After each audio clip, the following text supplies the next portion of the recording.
Hello everyone, good morning. You just seen how breakfast is being prepared in the village. So last night after returning from the market, there's not much going on.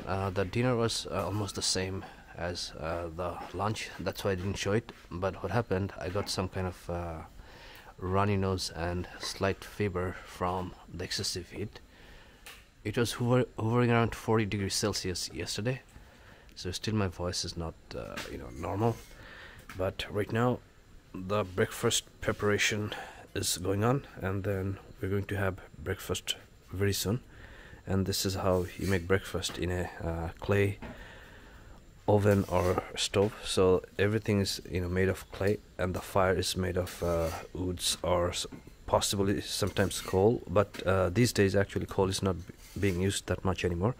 So what you're seeing is that these are firewoods or sticks from the village trees. So after breakfast I'm going to go out to see some other places, and which I'll add it to the video. Time for breakfast. So you have here rice flour bread and then vegetable, and this is potato fries cut in small pieces, and then here we have beef. So this is going to be our breakfast for today.